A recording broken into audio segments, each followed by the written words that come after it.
Amado Deus, em nome do Senhor Jesus, ó Pai, aqui está meu irmão, teu servo, pastor Marcelo. Ó Pai, toma a vida dele, fala que essa palavra venha, Senhor, de encontro, nos confrontando, Pai, para que a gente possa mudar e crescer na graça, no conhecimento. Usa teu servo, Pai, Senhor, com poder, graça, unção do alto, Pai. Toma ele em tuas mãos, Senhor. Para a honra e glória do teu santo nome, eu oro em nome de Jesus. Aleluia! Graças a Deus. Graça e paz, igreja. Amém! Glórias ao Senhor Jesus. Quero ler com os irmãos o texto do tema proposto em Salmos, capítulo 2,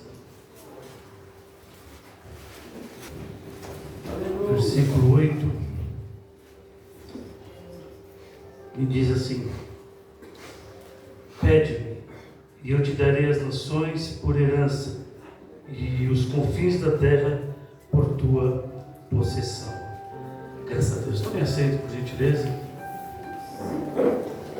Agradeço a oportunidade ao Senhor de mais uma vez estar aqui com os irmãos e poder ministrar os nossos corações, a confiança da igreja depositada por meio do presbítero José, a pastora Débora e todos os irmãos que aqui estão. O Senhor venha nos fortalecer conforme a oração e que venha falar conosco em nome do Senhor Jesus. O culto de evangelismo é muito propício, muito interessante, e isso nos compromete ainda mais com a obra do Senhor e com o ID, com o chamado que cada um de nós tem diante do Senhor. Isso demonstra que todos nós temos um compromisso com o Senhor e não deixarmos somente para o chamado evangelista, o profeta e assim por diante. Todos nós temos essa ordenança e precisamos de fato crescer na graça, no conhecimento do Senhor, para que quando formos provados ou quando pedirem de nós alguma coisa, tenhamos a sabedoria e a palavra do Senhor para que sejam esclarecidos e vejam a presença de Deus em nossas vidas, na minha vida e na tua vida, porque precisamos refletir a glória de Deus em todo o tempo. Esse texto é muito lindo e o contexto dele mostra uma promessa do Senhor para mim e para você. E atentando, podemos verificar no versículo 1, capítulo 2, versículo 1, acompanhe comigo por gentileza. Porque se amotinam as nações e os povos imaginam coisas vãs, os reis da terra se levantam e os príncipes juntos se macomunam contra o Senhor e contra o seu ungido, dizendo: rompamos as tuas ataduras, sacudamos de nós as suas cordas. Aquele que habita nos céus se rirá, o Senhor zombará deles. Então lhes falará na sua ira e no seu furor os confundirá. Eu, porém, ungi o meu rei sobre o meu santo monte Sião. Recitarei o deserto. O Senhor me disse: tu és meu filho, hoje te gerei. Pede-me e eu te darei as nações por herança e os confins da terra por tua possessão. Tu os esmigalharás com uma vela de ferro, tu os despedaçarás como a um vaso de oleiro. Agora, pois, ó reis, sede prudentes, deixai-vos instruir, juízes da terra. Servi ao Senhor com temor e alegrai-vos com tremor. Beijai o filho, para que não se ire, para que não pereças no caminho, quando em breve se inflamar a sua ira. Bem-aventurados todos aqueles que nele confiam. As nações rejeitaram o Senhor. As nações ignoraram o Senhor. Se levantaram contra a sua palavra, contra a sua ordem, contra os seus estatutos. Ignoravam Israel, ignoravam o Deus Todo-Poderoso. Mas os dias passados, nesse texto que nós lemos, onde as pessoas se amotinavam, as nações se amotinavam e os povos imaginavam coisas vãs, podemos dizer que os tempos passados não são e não estão tão diferentes dos dias de hoje. A perseguição à igreja do Senhor foi muito grande nos séculos passados e é muito grande no Oriente, é real, e percebamos que está tomando força não só lá no Oriente, mas na Europa, na América do Sul. Então a perseguição já está começando a tomar uma voz um pouco mais alta. E isso faz com que a igreja venha atentar. Isso provoca a mim e a você perceber que essa perseguição não está somente contra a igreja, mas contra a família. E a família é do Senhor. E tem se intensificado. E nós, como reino e sacerdócio, não podemos ficar aquém dessa situação. Não podemos nos exibir, não podemos ficar distantes. Assim não é comigo. Porque todos somos do Senhor, chamados para esse momento tão difícil e tão importante. E os olhos do Senhor estão sobre nós. Ele nos ungiu, Ele tem nos dado poder e autoridade. E um culto assim, de evangelismo, é para despertar não só o grupo de evangelismo, não só os irmãos que trabalham nesse projeto, não é? Projeto só por uma alma, não é? Bacana, Espua, só por uma alma. Uma alma vale muito, não é? Uma vida vale muito para o Senhor, assim diz a sua palavra. Mas essa responsabilidade não é só de alguns, mas de toda a igreja. E todo o corpo tem essa responsabilidade, porque aquele que é evangelizado, ele é trazido por um, mas é cuidado pelos demais. E ele precisa perceber que não somente aquele que o evangelizou, que será o seu pai adotivo ou será o seu cuidador. Olha, ele me trouxe, então eu vou cuidar dele porque ele vai cuidar de mim. Ele precisa entender que ele será cuidado por todos, que todo o corpo se importa com ele. E a igreja do Senhor é assim, porque ele vem à casa do Senhor, ele ouve o louvor, ele ouve uma palavra, ele vê a peça de teatro, ele vê o dom de um irmão, o dom de uma irmã, e isso vai, e é necessário mexer com o seu coração, com o seu entendimento, porque um tem a palavra da revelação, o outro tem a palavra da libertação, o outro tem o dom da palavra da ministração, o outro tem o ensino, e ele vai perceber que ele não precisa só de um, mas ele precisa de todo o corpo. E todo o corpo precisa se preparar para que, havendo uma outra oportunidade, não somente nos dias do projeto, mas em todo tempo, em todo lugar, precisamos estar atentos, porque o Senhor já nos nomeou. Na feira, no supermercado, brincando, ali no campo, jogando uma bola, temos que expressar a presença do Senhor em nossas vidas para a glória de Deus.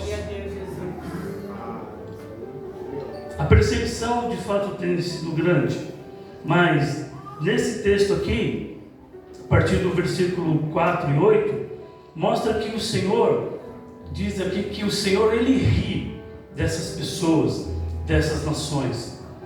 Nós também poderíamos olhar dessa maneira espiritual, sobrenatural, porque tantas coisas que têm acontecido, os noticiários, perseguições, uma guerra política que jamais houve no Brasil nessa intensidade.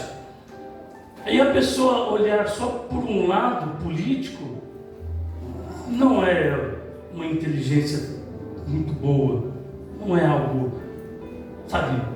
Nós temos que atentar para algo mais. O que está mexendo? Não é a questão de defender o lado A ou o lado B, mas é a questão de que nós não somos deste mundo, somos do Senhor. E nós temos que atentar para aquilo que fomos chamados, para interceder pela nossa nação.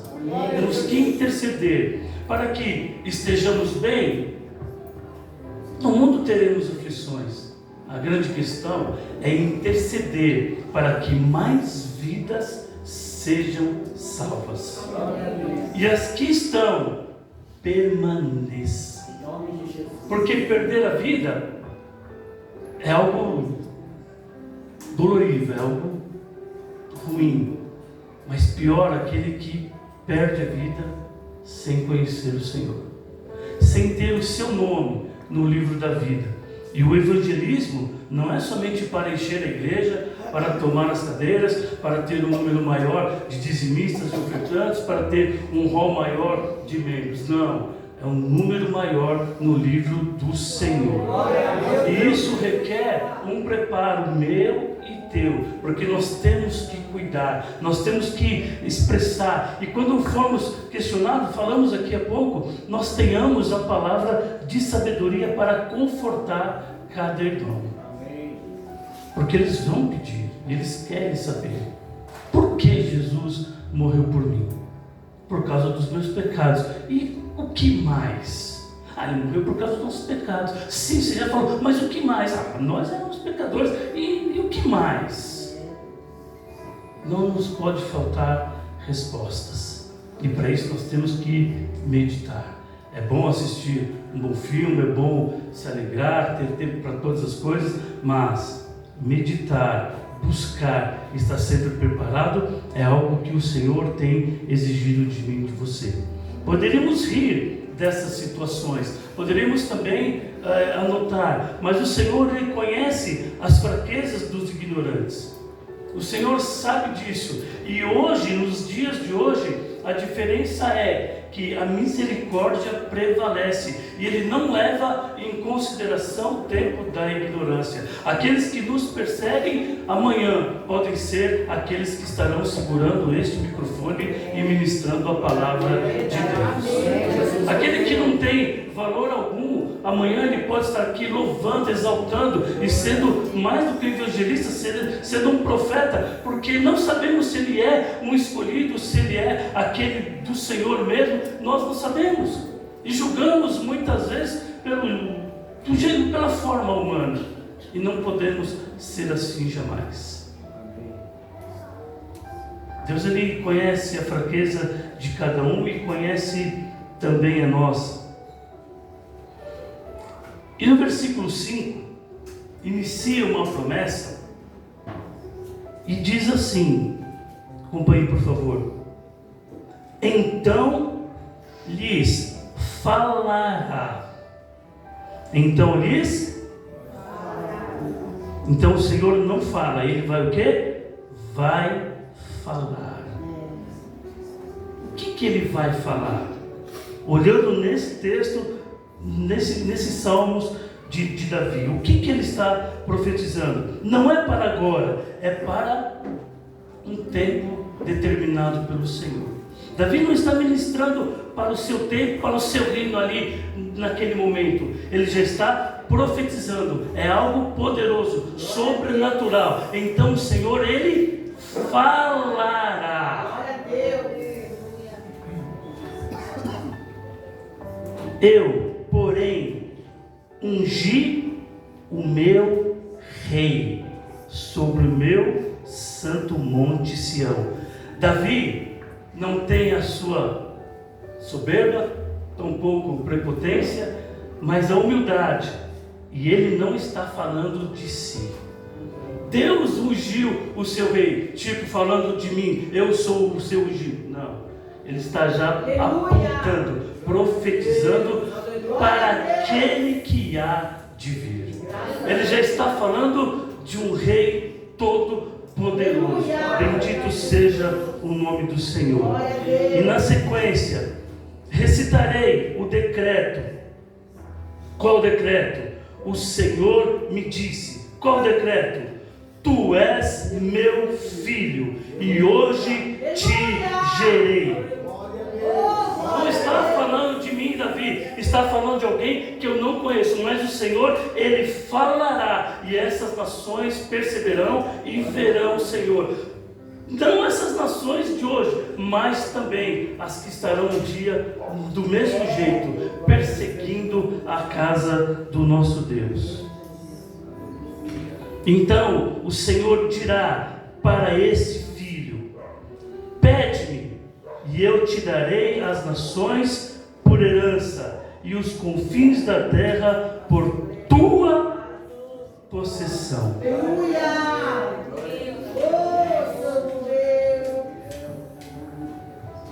Aqui é como que Deus estivesse falando direto para o seu filho, para o filho ungido. E quando ele diz para a tua possessão, é Deus falando já com o filho, já profetizando lá na frente. Não está falando de Davi ou com Davi. Não é para a tua possessão, Davi. Filho, é para a tua possessão. Aleluia. É Davi profetizando, o Senhor falando com o seu ungido. Davi, ele foi um rei maravilhoso no Senhor.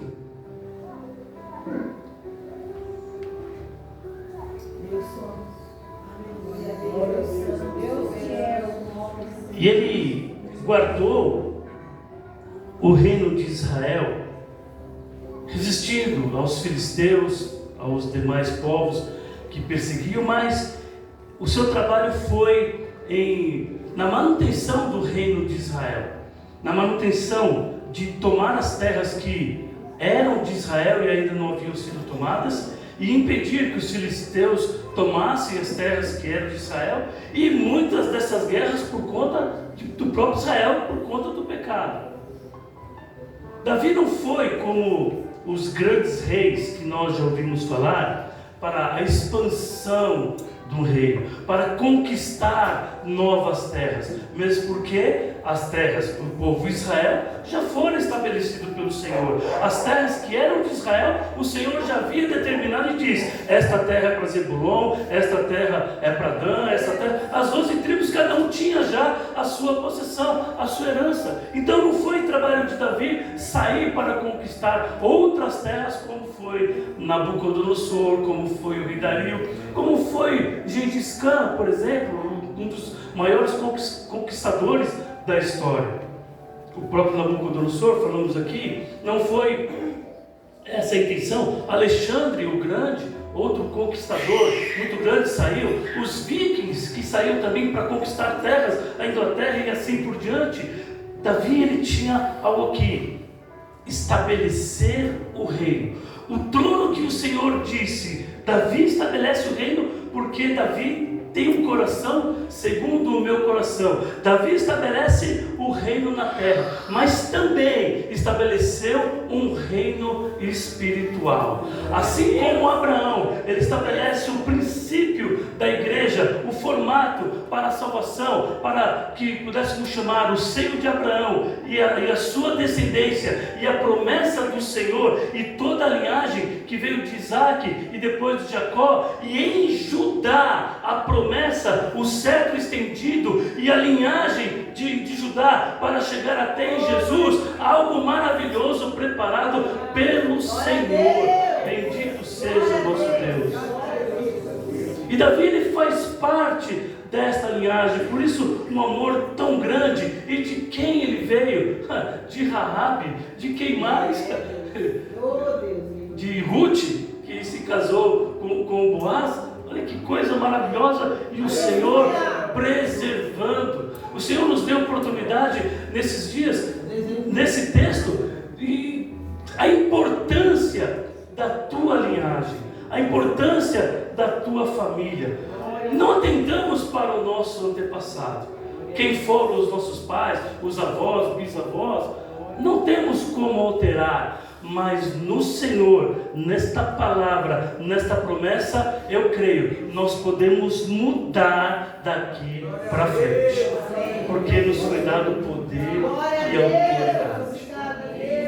Podemos mudar por meio do Senhor. Podemos conquistar, podemos transformar segundo a palavra do Senhor, porque nos rendemos a esta palavra. E o que for orgulho, arranca de mim. O Senhor, eu já te dei poder. Então eu tenho que abrir mão do meu próprio orgulho, para que o Senhor então entre com o seu poder e a sua obra seja realizada através desta palavra, deste poder. Glória a Deus. E aquele que é evangelizado, quantas informações ele precisa ter? Ele chega à igreja, recebe um abraço, recebe o carinho e falamos e ministramos: olha, o Senhor vai mudar a tua vida. Você crê? Amém. Você crê, meu irmão, que Deus pode mudar a tua vida, sim ou não? Amém. Glória a Deus. Aleluia.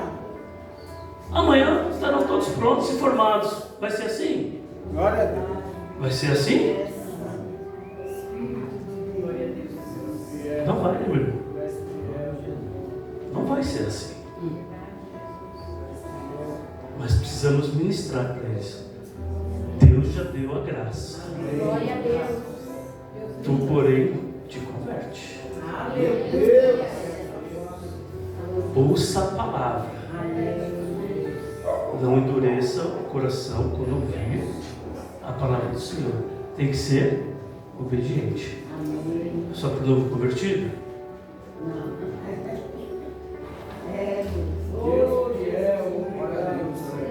Porque pastor desvia, pastor adultera, pastor erra, o batizado erra, o batizado adultera, volta para o mundo.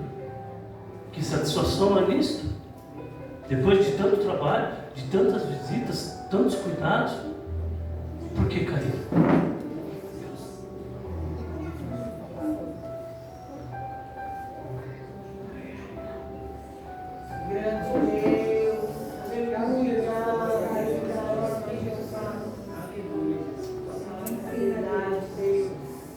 Quando o Senhor ele faz essa promessa e Davi está ministrando,